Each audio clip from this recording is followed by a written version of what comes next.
அந்த மனு நில மோசடி வழக்கில் கைது செய்யப்பட்ட ஜார்க்கண்ட் மாநில முதலமைச்சர் ஹேமந்த் சோரனுக்கு அளிக்கப்பட்ட ஜாமீன் மனுவை ரத்து செய்ய வேண்டும் என்று அமலாக்கத்துறை தரப்பில் உச்சநீதிமன்றத்தில் மனு தாக்கல் செய்யப்பட்டது. இன்று அந்த மனு விசாரணைக்கு எடுத்துக் கொள்ளப்பட்டது. அதில் ஹேமந்த் சோரன் மீதான வழக்கில் உரிய முகாந்திரங்களின் அடிப்படையிலேயே அவருக்கு ஜாமீன் வழங்கப்பட்டிருப்பது என்பதால் அவருக்கு வழங்கப்பட்ட ஜாமீனை ரத்து செய்ய முடியாது என்று உச்சநீதிமன்றம் அமலாக்கத்துறை தாக்கல் செய்த மனுவை தள்ளுபடி செய்து உத்தரவிட்டிருக்கிறது.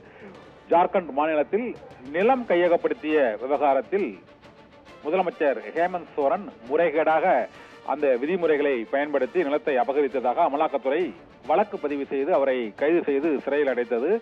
இது மக்களவை தேர்தலுக்கு முன் அவர் சிறையில் அடைக்கப்பட்ட சூழ்நிலையில் அதன் பின்னர் அவருக்கு ஜாமீன் வழங்கப்பட்டது. இந்த நில மோசடி வழக்கில் அவருக்கு நேரடியாக தொடர்பு இருப்பதற்கான அந்த ஆதாரங்களை சமர்ப்பிக்காத சூழ்நிலையில் இந்த வழக்கில் ஜாமீன் வழங்கப்பட்டிருப்பதாக அமலாக்கத்துறையின் மனுவுக்கு பதிலளித்து நீதிபதிகள் மற்றும் ஹேமந்த் சோரன் தரப்பில் தெரிவிக்கப்பட்டது. இந்த ஜாமீனை ரத்து செய்து அவரை மீண்டும் கைது செய்ய வேண்டும் என்று அமலாக்கத்துறை தரப்பில் புதிய மனு தாக்கல் செய்யப்பட்டது. அந்த மனு இன்று தள்ளுபடி செய்யப்பட்டு உத்தரவிட்டிருக்கிறது. இதனால் அமலாக்கத்துறையின் மனு தள்ளுபடி செய்யப்பட்டு அவருக்கு வழங்கப்பட்ட ஜாமீனில் எந்தவித மாற்றமும் இல்லை என்று உச்சநீதிமன்றம் உத்தரவிட்டிருக்கிறது. பானு.